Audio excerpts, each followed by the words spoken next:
Si setiap kali Jeb berbicara, selalu orang terdiam. Jeb pakai tangkal.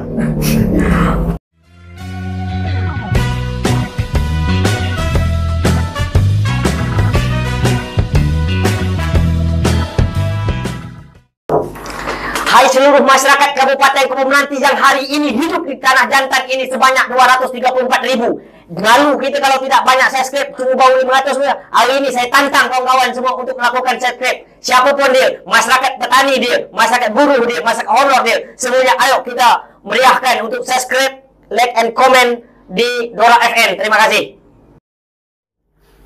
Saudara Jeb Rizal selalu dipanggil dengan Ences.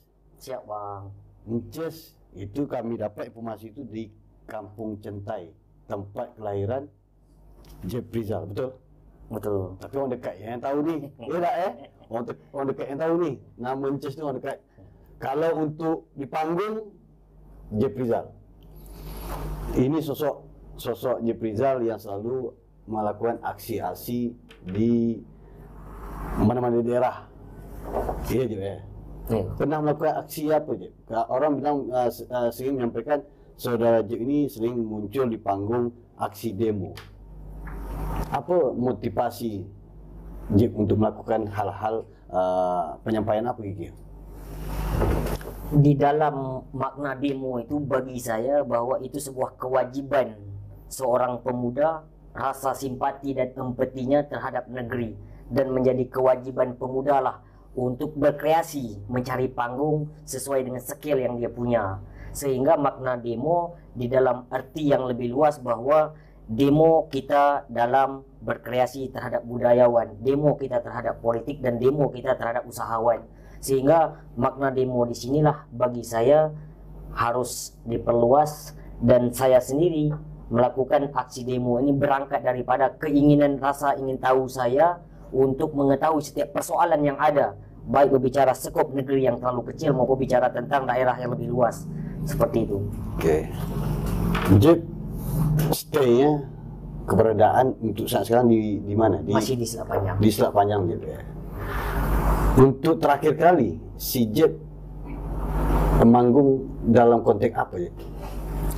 Kalau ini kebetulan minggu kemarin ya, dalam konteks one way. One way. Oke, tak perlu dijelaskan di sini one way seperti apa.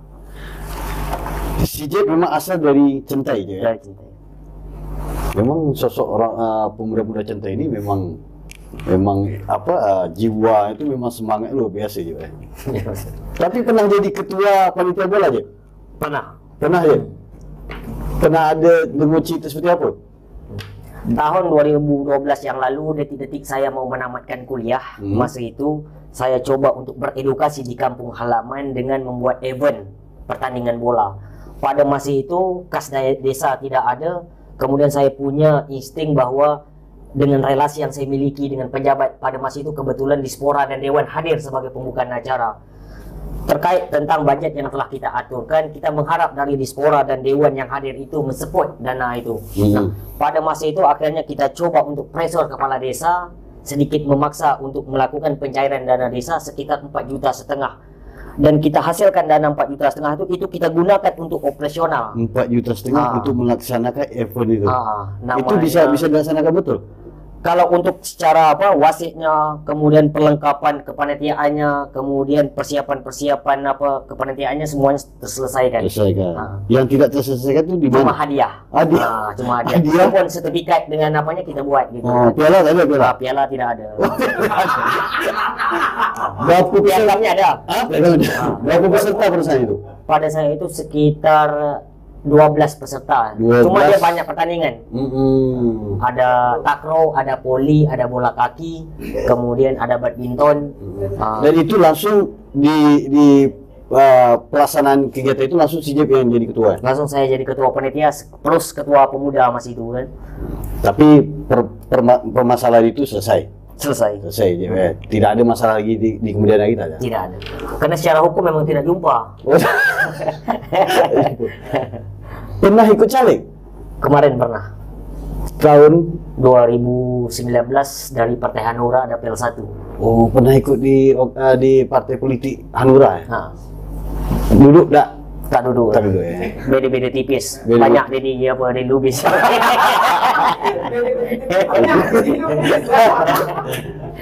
Apakah itu yang baru pertama kali untuk kompetisi caleg? 2014 yang lalu saya pernah untuk mencalonkan DPD RI dan Oh, telah mengumpulkan syarat DPD RI ya? Tapi di pertengahan jalan saya telah mengambilkan formulir ke KPU masih itu, tapi dengan budget yang saya ukur sehingga jauh betul ngambang. Sehingga saya mundurkan diri, syarat saya berikan kepada kawan lain gitu. Dan kawan lain itu duduk tak? Tidak. Tidak itu ya. Untuk ke depan menjelang 2024 masih ada terlintas niat untuk berkompetensi lagi? Sebenarnya itu adalah pilihan hidup saya untuk berpolitik, dan hidup adalah segenggam kekuasaan lebih efektif daripada segudang harta, sehingga politik adalah salah satu pilihan dalam hidup saya untuk menentukan tujuan sesuai dengan moto saya, bagaimana memanusiakan manusia. Oh itu kalimat motonya si Jeb. Bagaimana Memanusiakan manusia. Memanusiakan manusia. Itu pula. Tak apa juga dah. Aku sudah sebut lagi. Untuk saat sekarang ni aktivitas Jeb apa sekarang?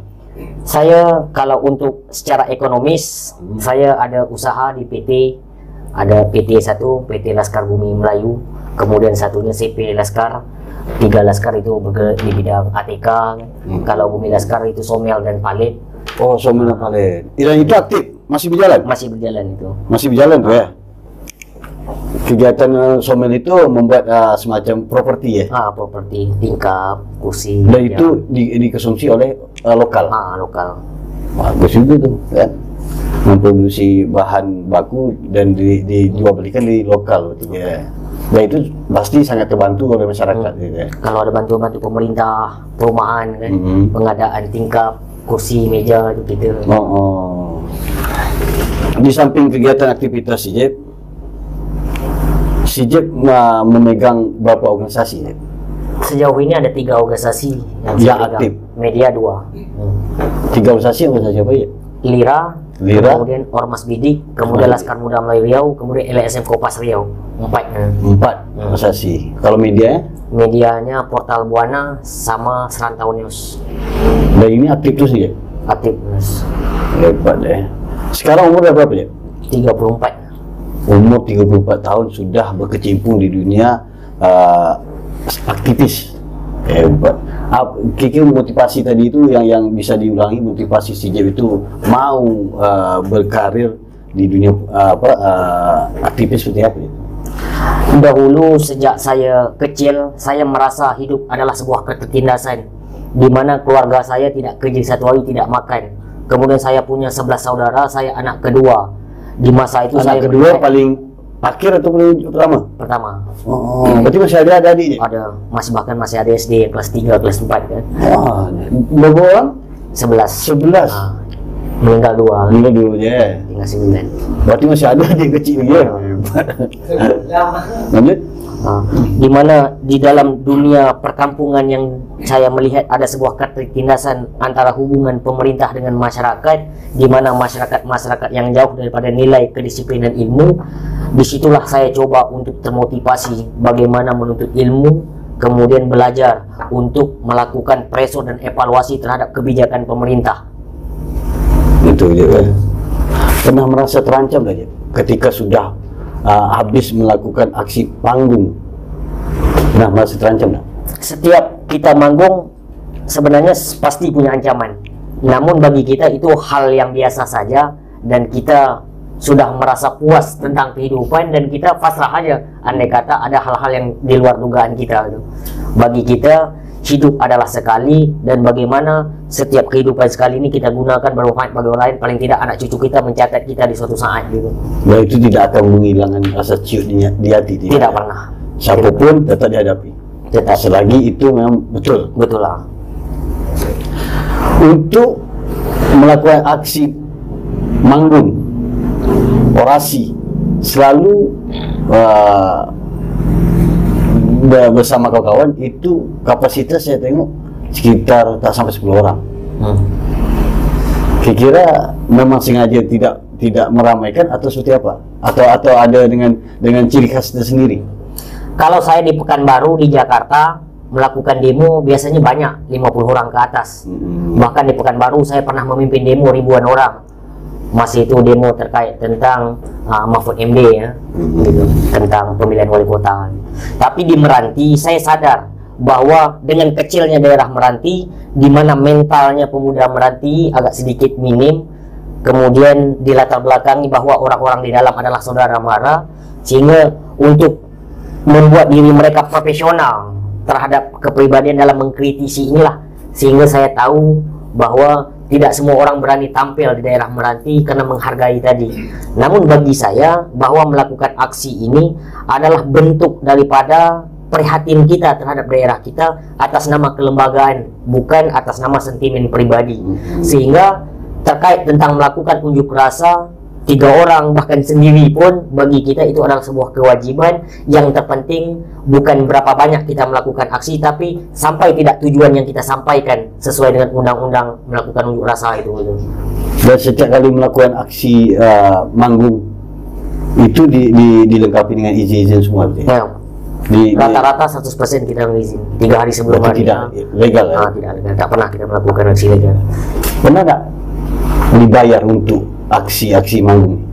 Sebenarnya kalau terkait tentang bayar, sampai hari ini saya tidak pernah berpikir bahwa demo saya itu dibayar. Karena isu yang kita bangun memang isu iya, daerah gitu, itu bukan isu politisasi gitu. Si Jeb ini manggung karena dibayar, dan itu tidak betul ya. Sebenarnya kalau saya demo dibayar, saya sudah lama kaya. Saya sudah 12 tahun meraih sarjana. Kemudian saya punya kerja-kerja jelas di Pekanbaru, di Kampar sana. Tapi sampai hari ini hidup saya biasa-biasa saja dengan hidup melakukan gerakan. Bahkan ketika kita melakukan aksi itu, nak ngopi aja dalam keadaan uang 1 rupiah pun tak ada. Ketika surat sudah kita masukkan bahwa besok wajib demo kita, gitu. Walaupun duit tidak ada 1 rupiah pun, tapi itu menjadi sebuah kewajiban marwah di dalam kehidupan kita. Kalau surat sudah dimasukkan, itu jadi sangat sedikit lemah saya kalau dibilangkan bahwa demo saya adalah demo bayaran gitu. Pertanyaan ini kan siapa harus membayar saya dan apa kepentingan mereka membayar saya gitu.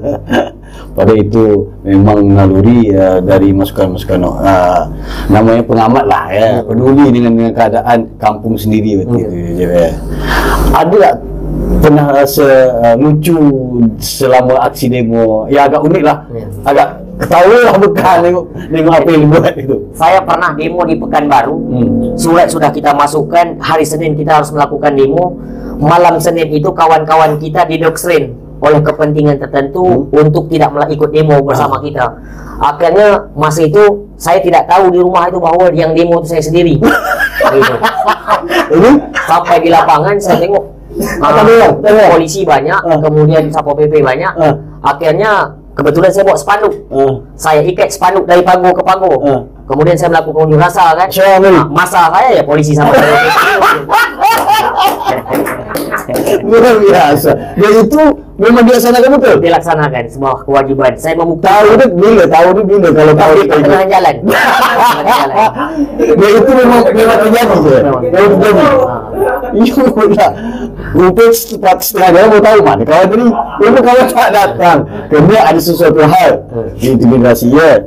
Dan itu kerana itu niat dan kita menjiwai kegiatan kita laksanakan gitu ya. Dan pernah terjadi tak di Meranti? Pernah. Waktu menteri datang kemarin, saya sendiri terpekik mau megapun waktu helikopter mau turun itu. Sempat sampai sana je? Sampai. Dan saya demo kemarin pas menteri turun ingin menyampaikan aspirasi terkait persoalan yang terjadi di Meranti ini. Dan itu sendiri? Sendiri saya. Murni sendiri? Murni sendiri. Kemarin. Dan akhirnya sampai ngamuk di pintu gitu kan.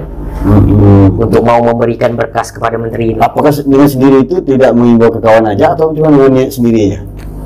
Memang saya niat sendiri. Dan itu tidak ada secara spontan berarti ya? Tidak. Memang saya niat sendiri ya.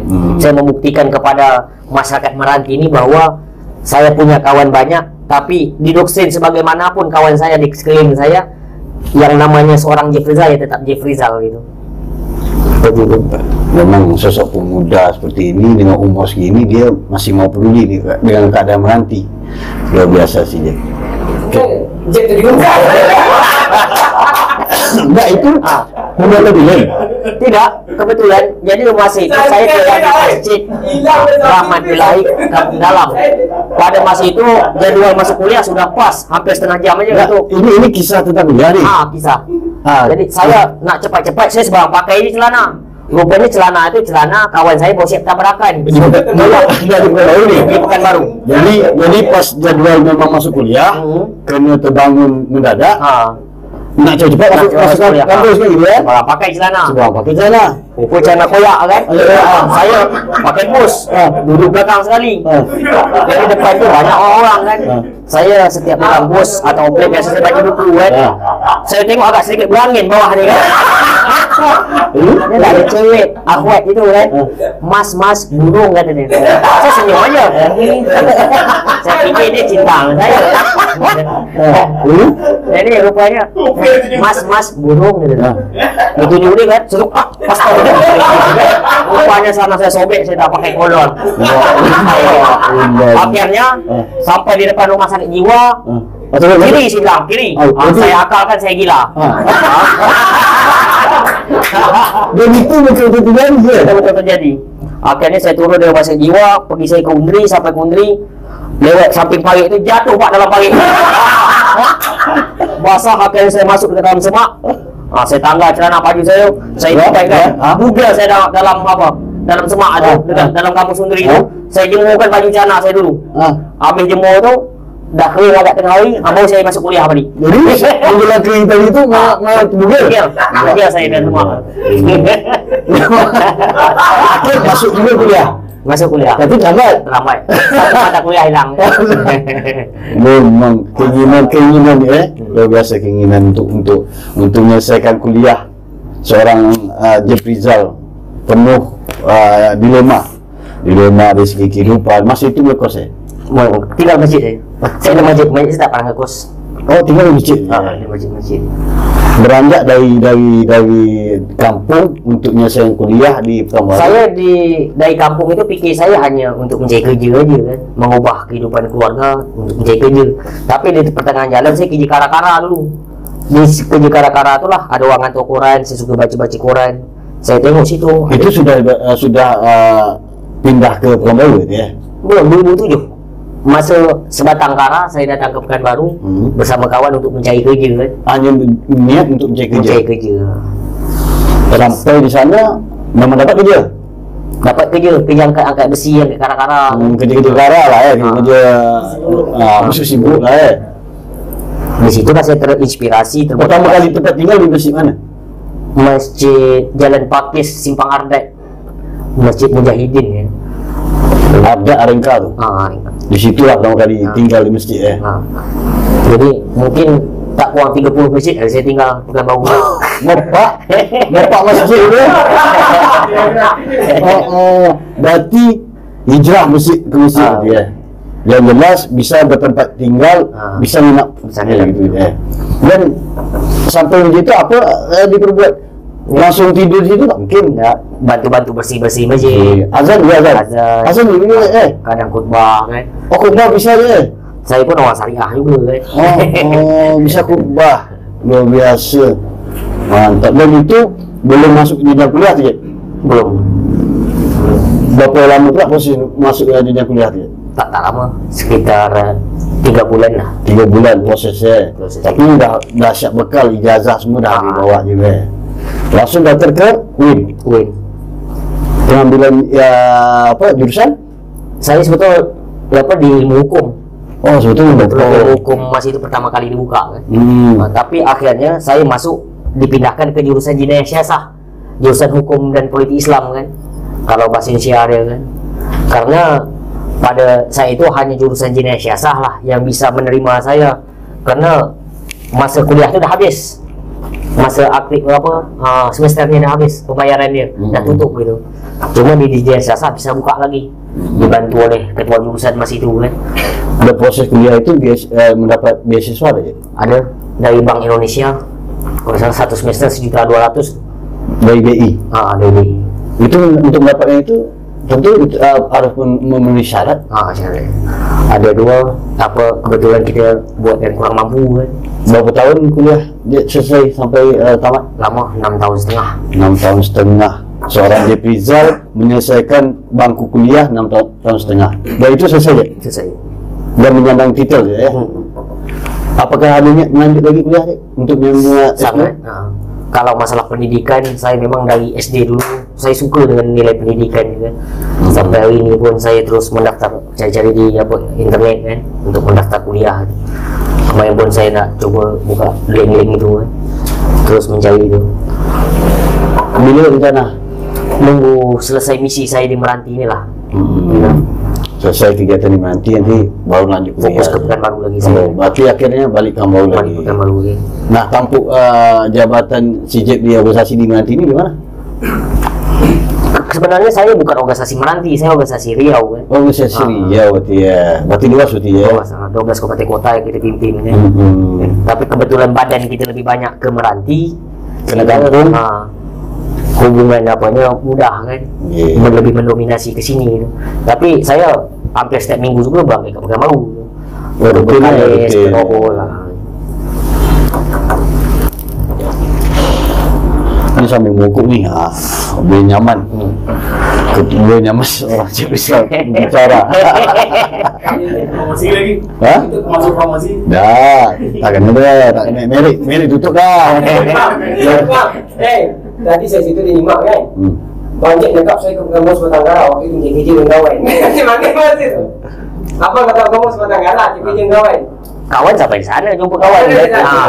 Tak dari sini, tak dari kampung bawa kawan. Dari kampung tu seorang. Jadi sampai Pekanbaru langsung mencari akal naluri dia Untuk kerja.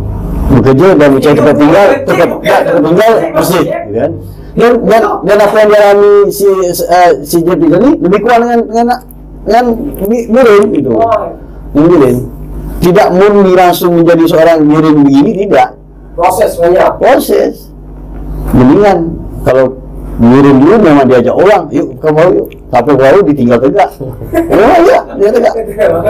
Tak tahu kemana arah nak kuliah, kemampuan dah tipis. Ni aku pula bercerita sudah. Cerita lah. Tapi dah biasa. Malam ini bisa duduk sama-sama, kalau bahasa Indonesia duduk bareng, duduk semeja dengan Jep Rizal ni, leluasa bercakap, berbual, berbagi pengalaman. Seorang si Jep ini yang selalu manggung di Kabupaten Meranti dan luar Kabupaten Meranti, ya cukup luar biasa lah. Mungkin ada harapan kira-kira untuk kawan adik-adik kira-kira, ataupun untuk Meranti seperti apa ini? Saya sangat berharap ketika selama ini saya berjibaku di kota Madia, kemudian 2-3 tahun ini saya sudah mulai menetap di Meranti, saya melihat ada perbedaan yang besar yang terjadi di benak kepemudaan Meranti. Rasa responsif terhadap kepemerintahan, kemudian krisis akan nilai kependidikan, krisis akan pengetahuan tentang hukum, kemudian berbicara tentang perekonomian, sehingga saya sangat mengharap kepada pemuda yang ada di Meranti ini untuk meningkatkan rasa responsif terhadap persoalan yang ada di daerah dia, di sekeliling dia, baik persoalan hukum, persoalan ekonomi maupun persoalan sosial. Paling tidak, kalaupun kita tidak bisa menjadi solusi di tengah masalah itu, paling tidak mencoba mempelajari setiap masalah-masalah yang ada, dan akhirnya nanti kita akan dewasa, yang kemudian kita insya Allah akan menjadi solusi dengan usia kita yang masih muda. Harapan gitu ya. Dan si Jep ketika manggung bukan kosong aja ilmu pengetahuan, tidak ya. Memang dikuasai dulu gitu ya. Apa permasalahan dia begitu ya. Jadi memang kalau saya punya prinsip, karena kebetulan hobi saya adalah hobi membaca, akhirnya saya satu hari tidak membaca itu saya bingung, buntu gitu. Sehingga saya setiap hari itu harus membaca, harus punya ilmu tambahan-tambahan pada diri saya. Sehingga ketika ada persoalan-persoalan itu bingung saya kalau tidak ikut memahami persoalan yang ada gitu. Akhirnya saya coba untuk menggali ilmu melalui buku, melalui diskusi, relasi yang kita punya, bahwa kita terjun ke persoalan yang ada gitu. Itu di dalam kehidupan saya sejak mulai dulu seperti itu. Dan itu memang jadi kebiasaan juga jadi kebiasaan. untuk membaca-baca ini ya. Pernah tersandung kasus tadi? Kalau kasus saya sebenarnya banyak pengalaman saya, baik ada persoalan undang-undang IT, kemudian ada persoalan masalah 303 gitu. Tapi persoalan-persoalan itu memang saya pikir sudah terukur ya. Artinya sebagai orang hukum saya juga memahami bahwa ada batasan-batasan yang harus kita pertimbangkan untuk membuat setiap langkah-langkah. Dan itu seorang JIP memang harus dihadapi gitu ya. Tidak boleh mundur ya. Selama manggung orasi, setiap kali JIP berbicara selalu orang terdiam. JIP pakai tangkal. Saya tidak percaya dengan yang namanya tangkal, tapi dari pemikiran saya aja Begitu. gitu. Jadi saya tidak akan pernah berani berbunyi kalau itu saya tidak tahu. Tapi kalau saya tahu, saya akan berusaha semaksimal mungkin saya bisa berbunyi di situ gitu. Hebat ya, Pak. Pakai akal, pakai tanggal. Tak pakai tangkal tapi pakai akal. Kiki akal kita sampaikan.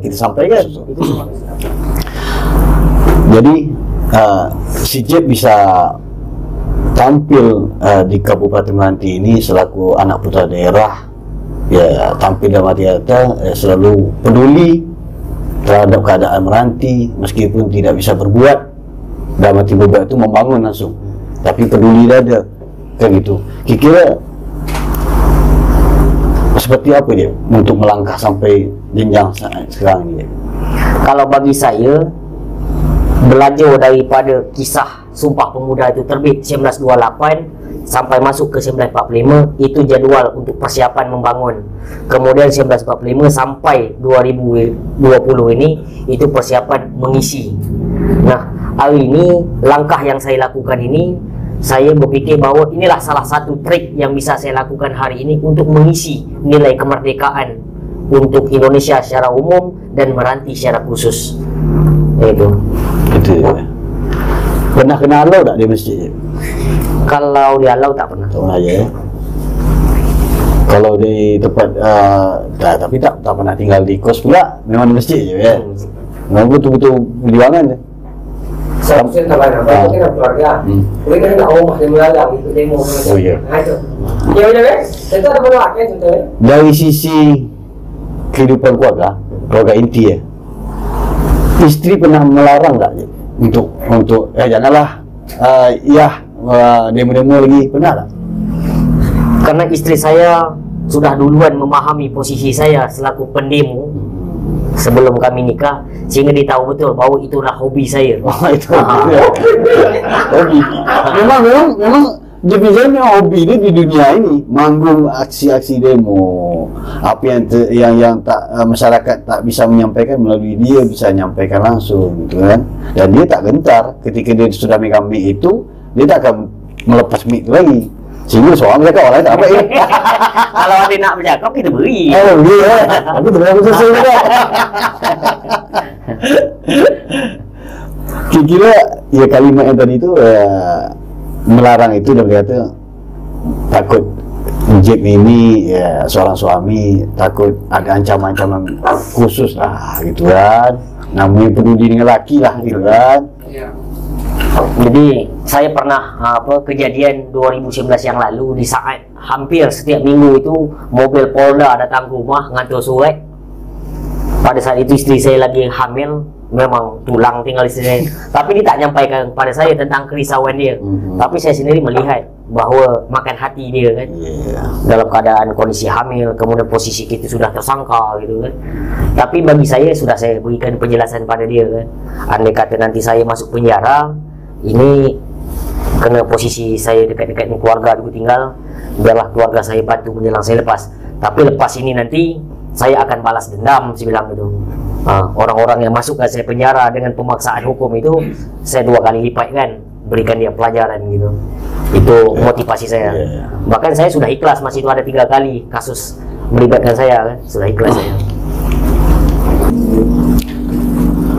Untuk channel Dora FM ini telah mengundang saudara Jeprizal berbincang-bincang, duduk bersama di meja papan penganti ni. Papan penganti ni. Ya tak seberapa ini. Kira apa kira? Kalau 2010 yang lalu, program Amerika Serikat membuat program hoax untuk menarik baca minat masyarakat Amerika dengan cara cerpen dari status ke status. Nah, punya ikon untuk menarik baca minat. Hanya sekedar hoax. Jadi kalau meranti, kita sangat berharap dengan Dora FM ini bisa membuat daya tarik para fan untuk melihat seberapa kreatif, seberapa jauh informasi dan latar belakang setiap figur-figur yang dihadirkan, dan kemudian mengasah wawasan, menambah pemikiran kita untuk belajar daripada sejarah-sejarah itu tentang apa yang didiskusikan dan apa yang dibicarakan. Boleh sampaikan dengan fan Dora fikir untuk mendongkrak subscribe kepada masyarakat Kabupaten Komanti yang kita kenal dengan 234.000 dan punya 40% daripada kepemudaan. Kita sangat berharap jangan lupa like, comment, and subscribe kepada Dora FM untuk sama membangun daerah Meranti melalui partisipasi dan kerjasama dengan cara subscribe, like, and comment. Sekian, terima kasih.